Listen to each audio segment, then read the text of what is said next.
Good morning. We'll give folks just one more minute to join as people come in from the waiting room, uh, and then we will get started here in the next 60 seconds.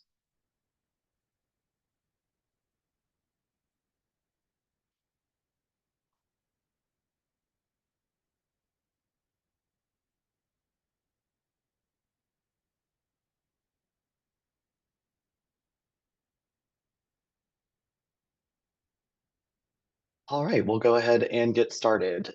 Good morning. This is the Learning Acceleration Support Opportunities, or LASO Cycle 3 webinar for the Technology Lending Grant, or the TLG. Thank you all for joining me this morning and my colleagues in our Department of District Planning and Supports, who are excited to share with you the Technology Lending Grant application for this coming school year.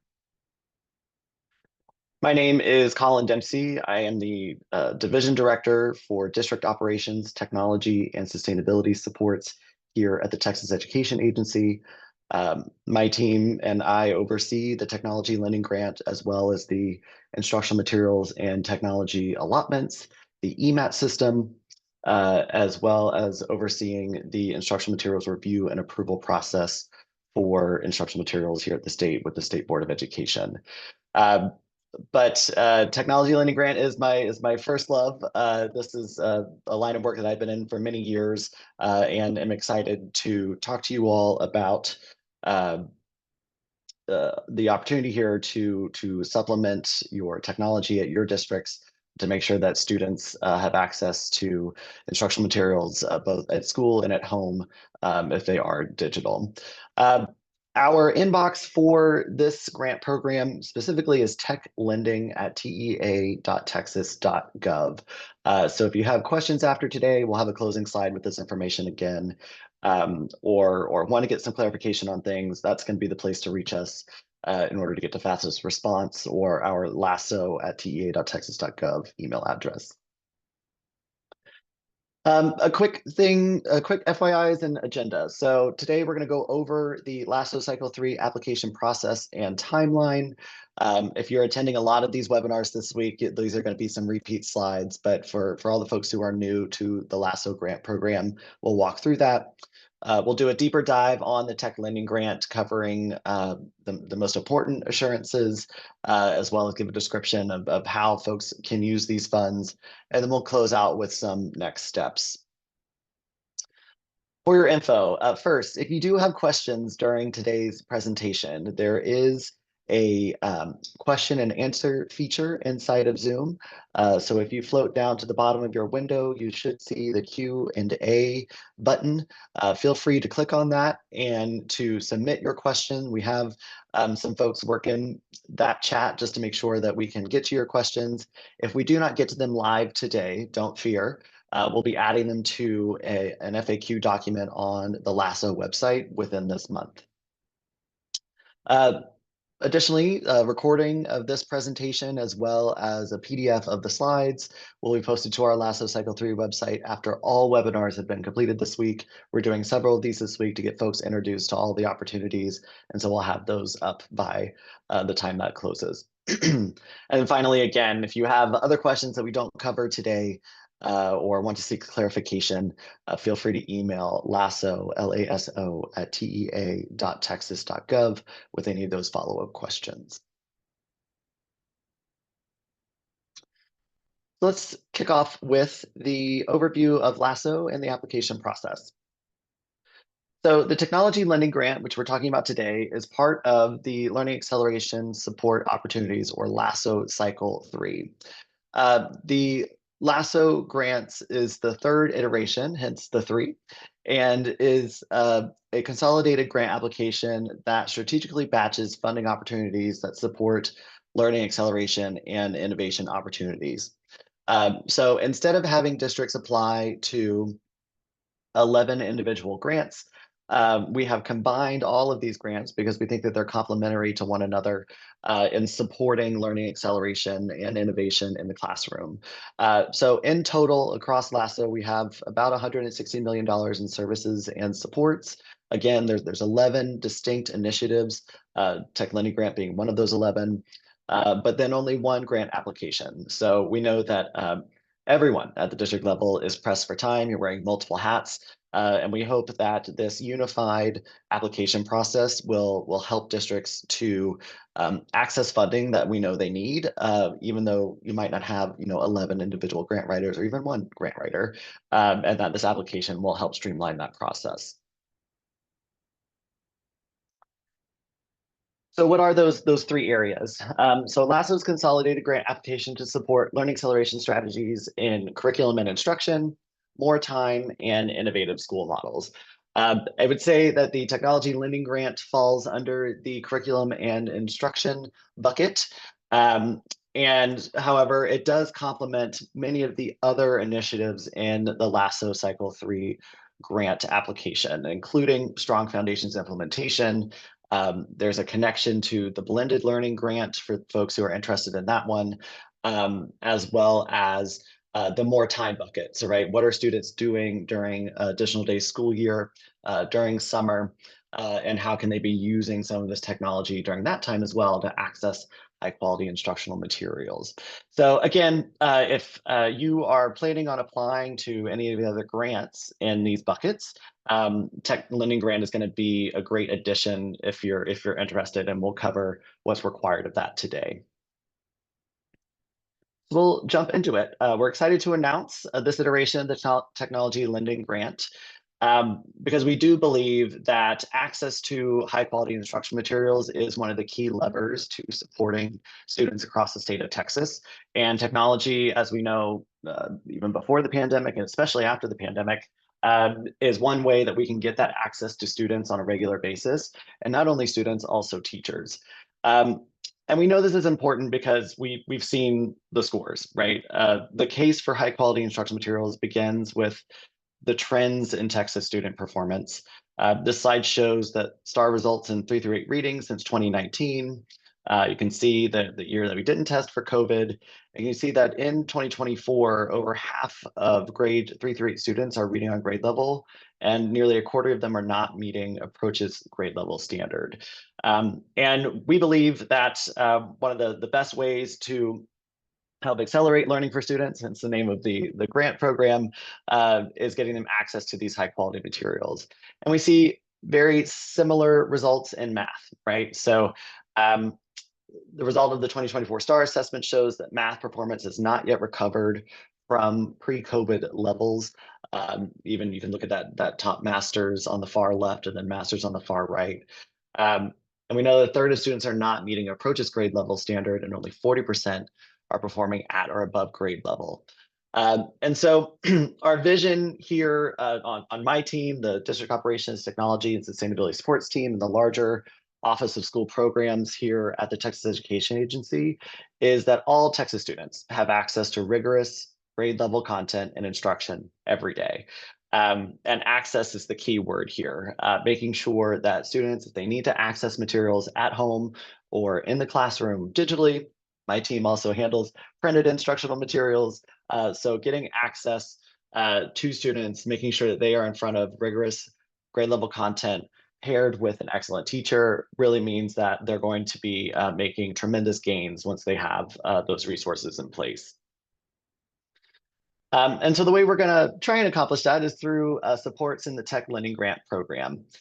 So again, the purpose of this grant program is to fund equipment, so hardware, for students to access digital instruction materials at school and at home. All school districts, charter and otherwise, are eligible to apply grades K through 12. And this year we've added this kind of best fit guidance for LASO applicants to say, there's so many, there's 11 initiatives. How do I know which one is right for me and my school district? Well, if you are looking to supplement your student-facing technology or classroom technology, even projectors is one of the allowable, smart boards is one of the allowable expenses here. For the classroom, to implement HQIM or high quality instructional tier 1 materials, then this is probably a good grant for you to apply to and to look into. At the bottom of the screen, we have links to our grant one-pager, our eligibility and prioritization document, and our best fit guidance. We will share those on our website now if you want to go look at them and browse it while I'm talking. But the grant one-pager is going to give you the high-level overview, just what is this grant, if you need to share that with someone else in the leadership at your district or with your board.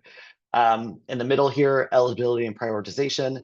This is where we outline exactly how we will score all of the applicants that we receive and who is prioritized over others. An example in this grant is that rural districts, small rural districts, will be prioritized over other districts in this grant application for tech lending grant. And then best fit guidance. So again, we expand on why would this grant be a best fit for you and your district moving forward. And I'll plug one more reminder. If folks have a question, feel free to hit the Q&A at the bottom and type that in. And our team will be able to try and answer that for you asynchronously in the chat. So the Tech Lending Grant Program was actually established in 2017 by the Texas legislature. And the program awards grant funds to school districts and open enrollment charter schools to provide students the equipment necessary to access and use digital instruction materials at school and at home.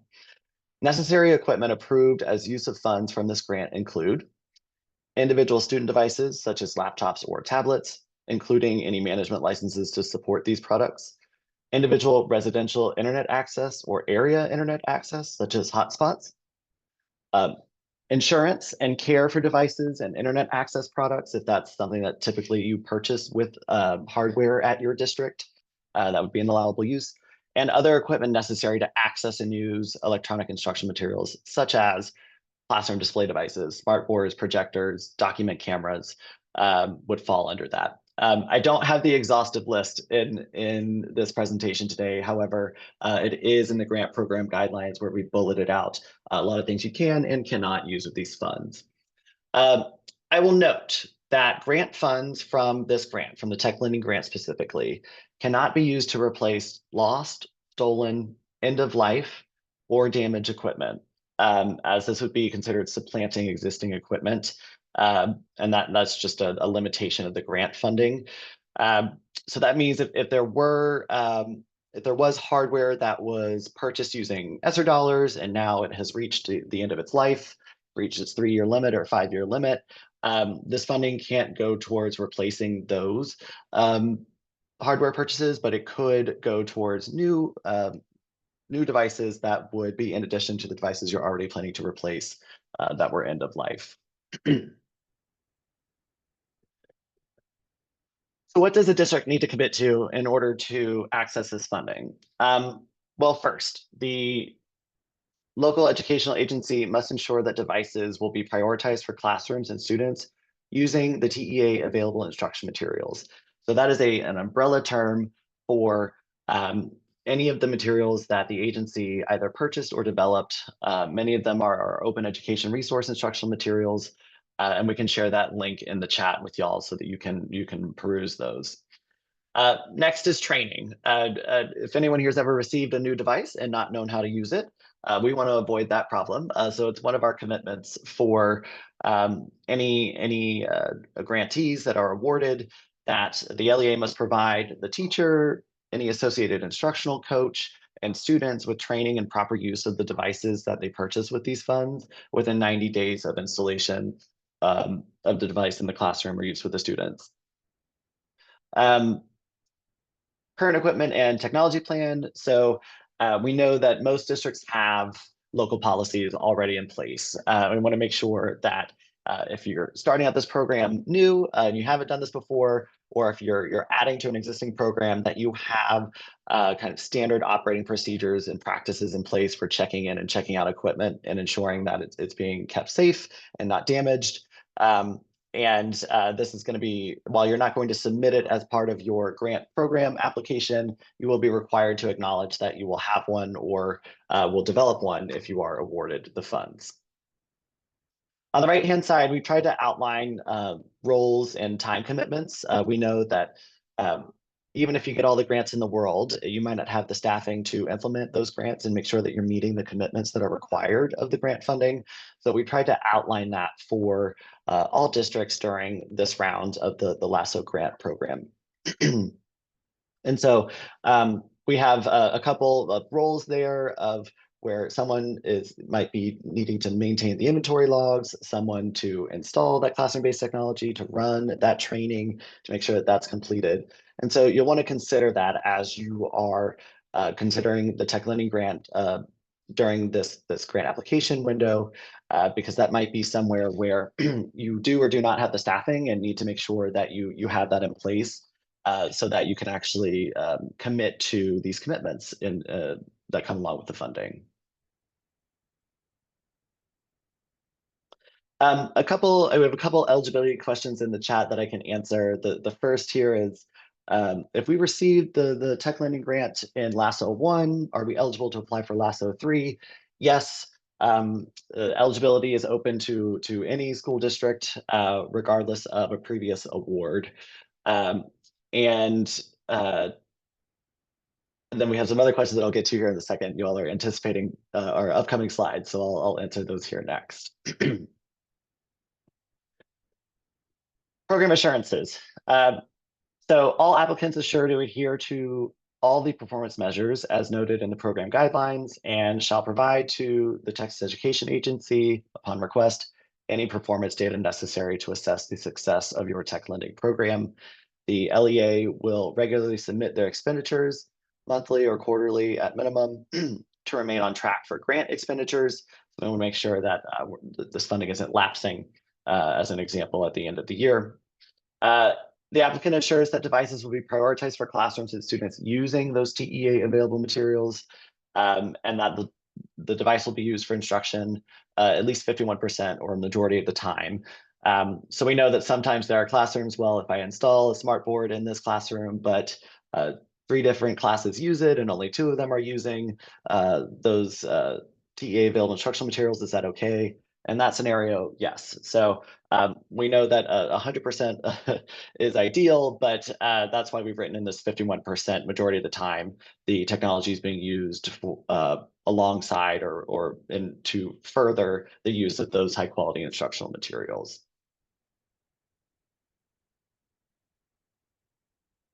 So overall, there's a bucket of 5 million essentially available to award from the tech lending grant for this year. The ranges of awards are anywhere from $0 to $225,000. They're based on students that you input into the application. And in total, we'll be able to award anywhere from 50 to 100 school districts. And the timing of this grant is that you'd be able to make purchases in the spring after a notice of grant award is signed, so that you can utilize and get these materials received and utilize them in the 25-26 school year. So I wanted to take a couple of seconds to walk through the application and just remind folks, if you have filled out this application before, it's going to be in our Qualtrics-based system. We tried to design it this year with our end users in mind. And so I wanted to highlight a couple of the questions that tripped up applicants last year to avoid any confusion. So the first is you'll be asked to agree to all the assurances. So the ones that I walked through here, the ones listed in the program guidelines.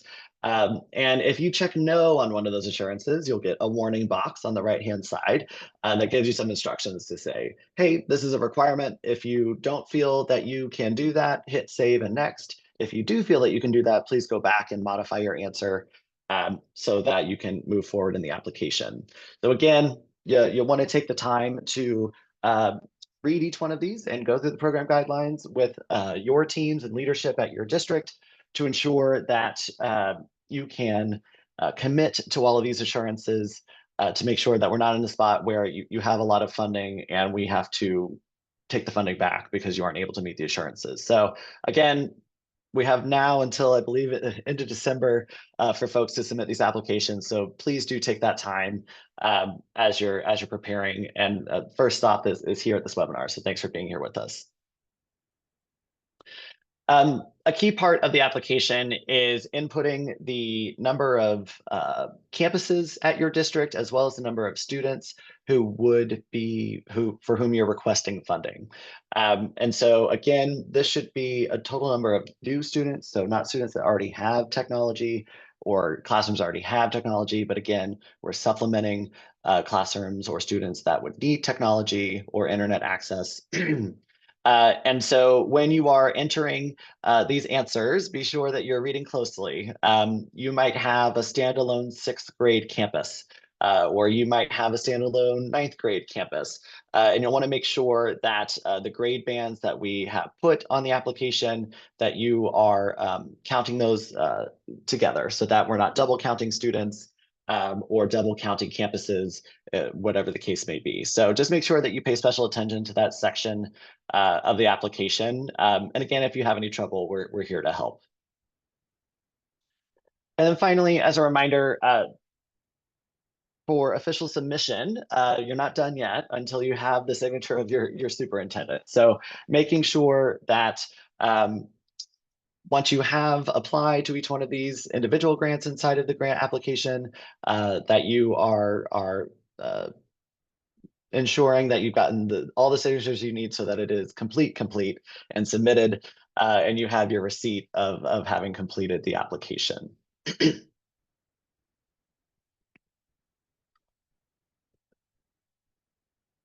Communications. Having been on the other side of receiving grant funding, we know or I know particularly that staying informed of deadlines and what's coming up and any submission deadlines are important. And so folks that are awarded as part of this grant program will receive regular newsletters, and we'll try to condense all that information into one place, and those will automatically be sent to district superintendents. However, if you're not a superintendent and you still want to stay informed, or there's someone else on your team who is in charge of this work, then you can add those folks to our mailing list. And if you aren't on that mailing list and you'd like to be, please just email techlending@tea.texas.gov, and we'll be able to get you added to that newsletter to make sure that you are staying up to date. So what's the path forward from here? Well, we're right here on the far left. Our application opened on October 14th. We're now on the 22nd. And we'll be publishing that common FAQ sometime in mid-November. The application for all LASO grants, including this tech lending grant, will close on that 12/13 date. We'll then take that time over the holiday break to score applications, announce awards in February, and then try and get those notice of grant awards out there by March. Complete the step for notice to be issued in March so that they can be signed by awardees by the end of May. So again, this is a reminder of the deadline. If you're not sure where your application link is, please check with your superintendent. If they did not receive that email, then you can request the application link form to receive the link again.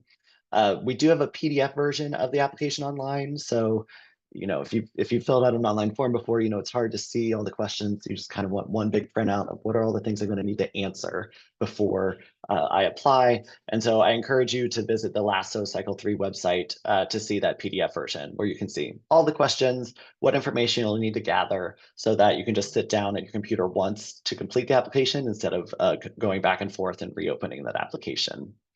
And again, a final reminder that we do require a superintendent signature for the application to be finalized and accepted.